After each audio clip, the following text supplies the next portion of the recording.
रायगड जिल्ह्यातील कर्जत नगर परिषद निवडणुकीत भारतीय जनता पार्टी, शिंदे शिवसेना व Republic party of India Mahayuti विरुद्ध अजित पवार राष्ट्रवादी काँग्रेस पार्टी, उद्धव बाळासाहेब ठाकरे शिवसेना पक्ष तसेच शेतकरी कामगार पक्ष अशी लढत होणार आहे। या निवडणुकीच्या प्रचारासाठी भारतीय जनता पार्टीचे महाराष्ट्र प्रदेशाध्यक्ष रवींद्र चव्हाण यांच्या प्रमुख उपस्थितीमध्ये आज भव्य प्रचार सभा पार पडली। या सभेला संबोधित करताना रवींद्र चव्हाण यांनी कर्जत नगर परिषदेच्या थेट नगराध्यक्ष पदाच्या उमेदवार डॉक्टर स्वाती अक्षय लाड व महायुतीच्या सर्व उमेदवारांना बहुमताने निवडून देण्याचे आवाहन केले। त्याचबरोबर राज्य व केंद्र सरकारच्या माध्यमातून कर्जत शहर व तालुक्याच्या विकासासाठी आवश्यक तेवढा निधी उपलब्ध करून देण्याची ग्वाही प्रदेशाध्यक्ष रवींद्र चव्हाण यांनी दिली। यावेळी कर्जत खालापूर विधानसभा मतदारसंघाचे आमदार महेंद्र थोरवे व माजी आमदार सुरेश लाड यांसह महायुतीचे प्रमुख पदाधिकारी, कार्यकर्ते व नागरिक मोठ्या संख्येने उपस्थित होते।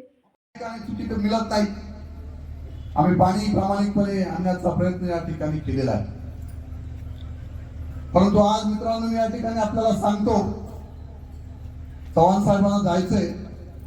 आता उर्वरित जे काय बोलायचंय ना ते विजय सभेमध्ये बोलू।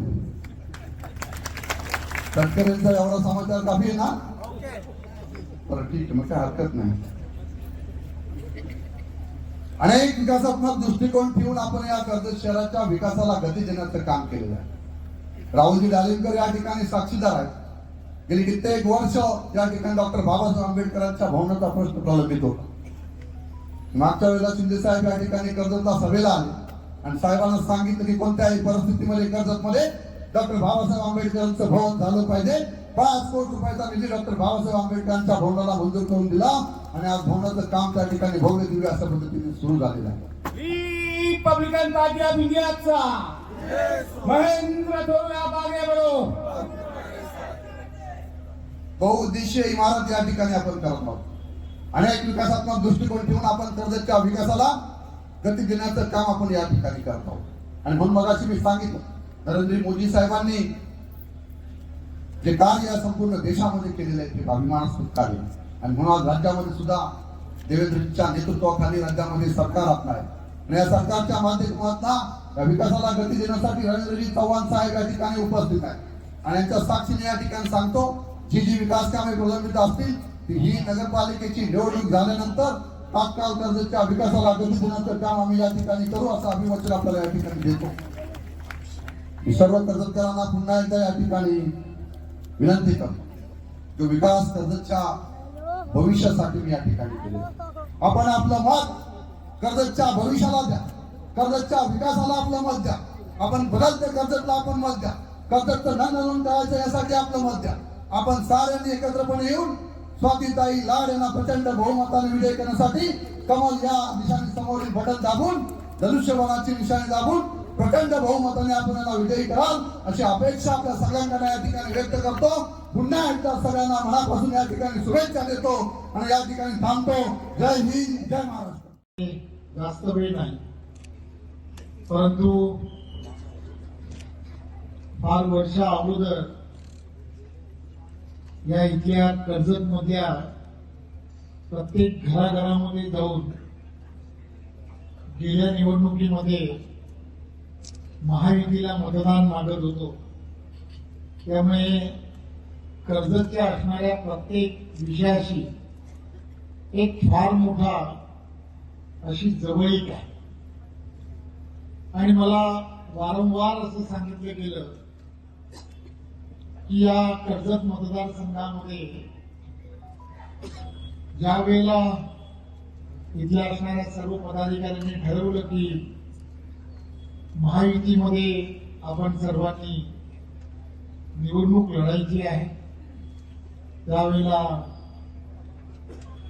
माझ्या डोळ्यासमोर गेल्या निवडणुकीमध्ये मी फार आग्रह करू, मी एवढा आग्रह केला की महेंद्रजी यांना ज्या वेळेला महायुतीतून शिवसेनेतून उमेदवारी देणार होते त्यावेळेला खरं तर आम्ही सर्वजण राजकारणामध्ये फार लहान आहोत, परंतु सुरेश भाऊंना जाऊन फार समजवलं आणि देवेंद्रजींना या महाराष्ट्राचा आम्हाला मुख्यमंत्री करायचा आहे, सुरेश भाऊ थोडीशी आम्हाला तुमची मदत हवी आहे. महेंद्र आणि त्यांना मिळालेल्या उमेदवारीनंतर त्यांना जिंकून आणायचं आहे. हे सुरेश भाऊ बद्दल काय सांगावं, साधा माणूस आहे, मार्केटी आहे, त्यामुळे कोणीही काही सांगितलं की झटकन त्याला हो म्हणायची त्याला सवय. भाऊ एवढं पण सगळ्यांना हो म्हटलं म्हणूनच अडचण तिथे झाली. त्यामुळे त्यांनी तेव्हा ज्या पद्धतीने सांगितलं, मी महेंद्रला फोन केला आणि मी प्रशांतजींनाही सांगितलं, काही करू कर्जत हे पूर्वीपासून ते गेल्या निवडणुकीत जे घडलं किंवा मला त्याची कल्पना आहे, त्यामुळे कोणत्याही परिस्थितीमध्ये कर्जत आणि कर्जतमध्ये भाऊंना सांगून त्यांच्या कुटुंबातील कोणीतरी उमेदवार त्यांना द्यायला सांगितला पाहिजे अशी मी आग्रहाची विनंती केली. आणि खरं तर भाऊ तुमचे फार फार आभारी आहे की तुम्ही ती विनंती मान्य केली. आणि कर्जतकरांनी सुद्धा, मी हे यासाठी सांगतोय की आमच्या दोघांमधलं संभाषण म्हणून सांगत नाही, पण ज्यावेळेला मी सांगितलं की घरातील कोणीतरी एखादी व्यक्ती सांगितली, तर भाऊंनी एक हिराच देऊन टाकला. मी प्रशांतजींनी मला फोन केला, साहेब मला माहित आहे का स्वातीताई या डॉक्टर आहे. मी म्हटलं अरे फारच छान आहे. एक कर्जत शहरासाठी, या सुसंस्कृत अशा शहराला एक चांगला नगराध्यक्ष असणं आणि तो सुद्धा उच्च शिक्षित असणं हे अत्यंत महत्वाचं आहे असं मला वाटतं. त्यामुळे भाऊ आणि महेंद्र दोघांचे पण खूप खूप धन्यवाद. भारतीय जनता पार्टी आणि शिवसेना आणि आरपीआयच्या युतीमध्ये एक सुशिक्षित असं चांगलं नेतृत्व की ते उद्या या कर्जत शहरामध्ये असणाऱ्या प्रत्येक विषयाला की गेल्या अनेक वर्षांपासून काही कारणांमुळे गती देता आली नसेल, ते सर्व विषय अभ्यासपूर्णरित्या पूर्ण करेल. खरं तर दोन गोष्टी फार महत्वाच्या असतात की ज्या तुम्ही आणि आम्ही सर्वांनी समजून घेतल्या पाहिजे. देशाचे पंतप्रधान नरेंद्र मोदीजी आणि महाराष्ट्राचे लोकप्रिय असे मुख्यमंत्री देवेंद्रजी हे नेहमी सांगण्याचा प्रयत्न करतात की पूर्णच्या पूर्ण ताकदीने योग्य माणसाच्या हातामध्ये या स्थानिक स्वराज्य संस्था द्या. आणि कर्जतमध्ये डॉक्टर स्वातींच्या व्यतिरिक्त योग्य कोण आहे का हे कर्जतकरांनी ठरवलं पाहिजे. आणि मला खात्री आहे की ज्या प्रश्नांबद्दल अनेक जण चर्चा करतात किंवा ज्या प्रश्नांबद्दल मी येण्याच्या अगोदर मला अनेक जणांनी सांगितलं की कर्जतमध्ये काय आवश्यक आहे, तर कर्जतमध्ये काही रेल्वेचे प्रश्न जे आहेत ते सोडवणं गरजेचं आहे. मी आपल्या सर्वांना फक्त एवढंच सांगण्यासाठी आलो की हे जेवढे रेल्वेचे प्रश्न आहेत, मग इथे असणाऱ्या 4 लाईन्स ज्याला म्हणतो, कल्याणची असणारी 4 लाईन ही पूर्ण करायची आहे. तर ही कोण करणार, तर ही फक्त ना फक्त देशाचे पंतप्रधान नरेंद्र मोदींच्या नेतृत्वातच सरकार. आता या व्यतिरिक्त सुद्धा मला एखाद्या छोट्या छोट्या गोष्टी सांगितल्या आणि त्या सहजपणे पूर्ण होण्यासारख्या आहेत. कोरोनाच्या काळामध्ये कर्जत रेल्वे स्टेशनला ज्या फास्ट ट्रेन्स थांबायच्या, मेल थांबायच्या, त्या काही कारणामुळे बंद झाल्या. सांगितलं, मी म्हटलं नक्की तुला हा छोटा विषय असू शकतो, परंतु रेल्वे मंत्र्यांशी जे बोललं पाहिजे. आता मीच भारतीय जनता पार्टीचा अध्यक्ष आहे, महेंद्रजी आणि वैष्णवजी आणि मी.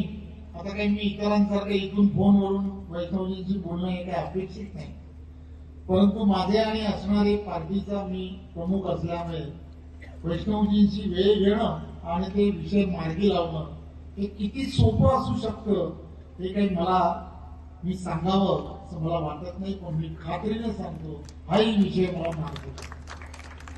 येताना ट्रॅफिक मध्ये अडकलो. महेंद्र तसा हुशार आहे. इथे ट्रॅफिक मध्ये प्रशांतजीने आम्हाला सांगायला लागले की इथे ट्रॅफिक मध्ये आज तुम्ही कमीच वेळ थांबलात, 5 मिनिटं थांबलात, 1 तास थांबवलं या पुलावरती. मला 1 तास थांबवलं, बापरे बाप. तुला कसं काय? नाही बोला राहावं लागतं. तो काय बाबा काय प्रश्न आहे तर हा जो आरोपी आहे रोडवर ब्रिज जो आहे हा कोणत्याही परिस्थितीमध्ये त्याचे रुंदीकरण करणं हे गरजेचं आहे.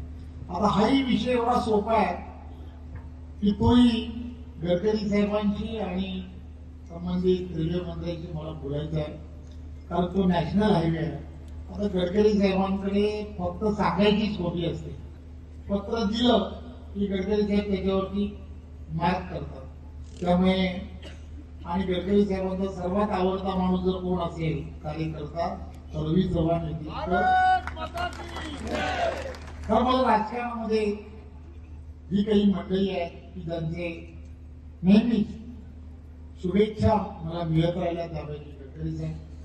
त्यामुळे हे तिन्ही रेल्वेच्या संबंधित असणारे विषय जे आहेत ते येणाऱ्या 2 ते 3 महिन्यात त्या बैठका घेऊन त्याला कसं मार्गस्थ करावं लागेल ते मी नक्की करेन, ते मी तुम्हाला आश्वासित करतो.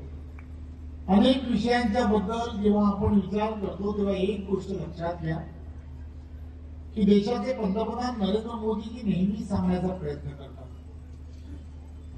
योग्य व्यक्ती योग्य ठिकाणी असणं अत्यंत गरजेचं आहे.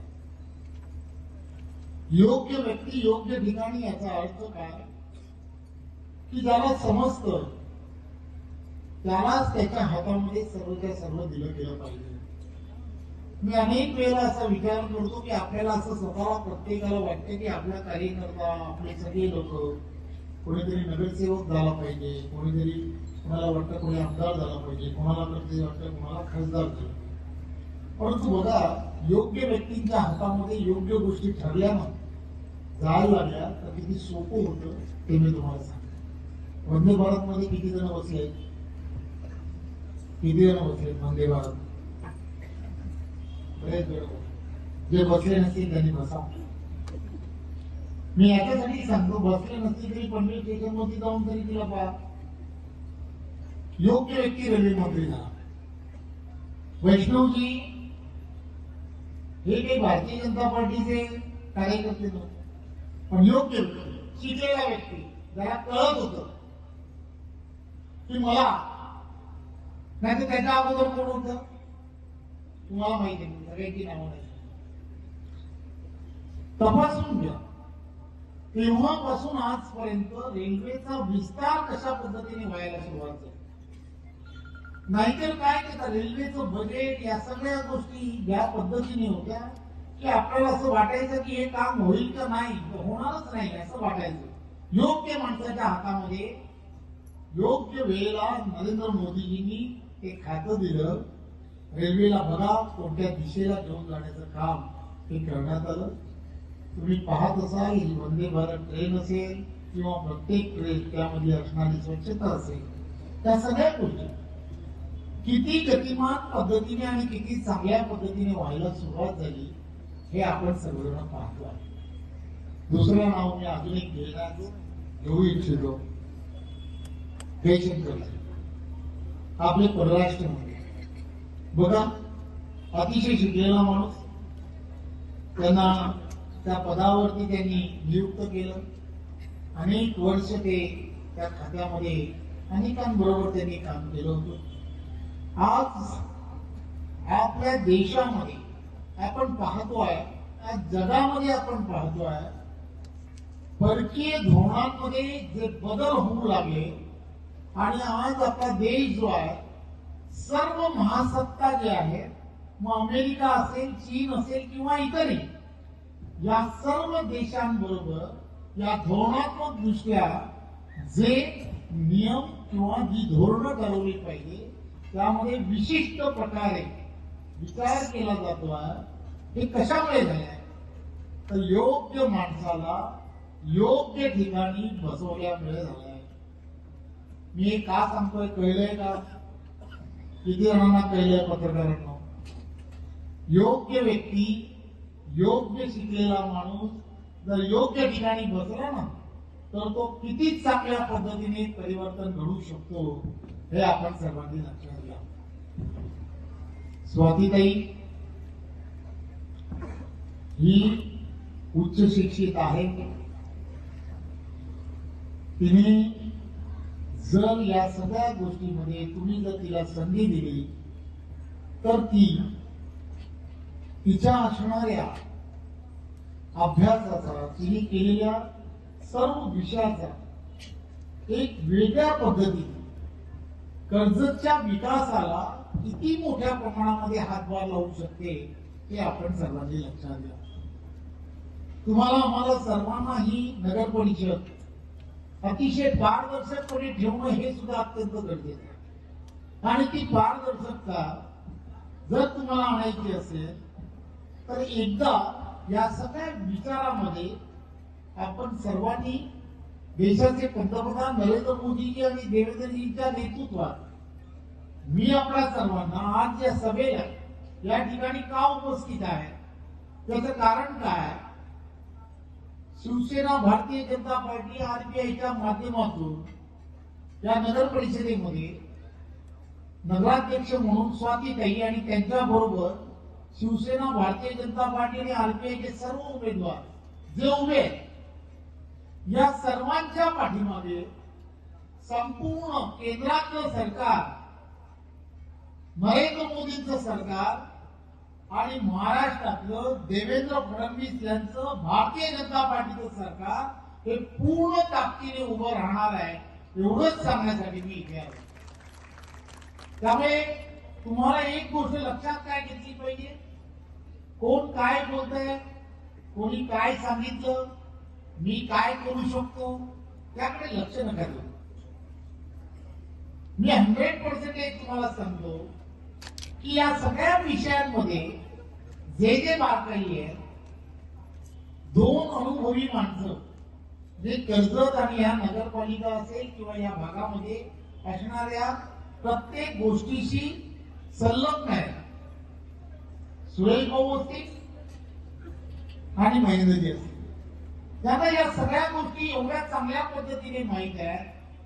दोघं जण बघा मांडीला मांडी लावून दोघं जण एकत्रपणे काम करत आहेत. त्याचं कारण काय? याचं कारण असं आहे की होय, कर्जतला जे आवश्यक आहे, कर्जत मतदारसंघाला जे आवश्यक आहे ते सर्व मला करून हवं आहे. मला खात्री आहे की ह्या दोघांनी एकत्र येऊन या सगळ्या गोष्टीचा जर विचार करत असतील तर तुम्ही आम्ही सर्वांनी काय विचार करायला हवा की एकदा कधीतरी या दोघांना एकत्र आणण्यासाठी जो दुवा तयार झाला, कोण आहे तो दुवा? तर ती आहे स्वातीताई.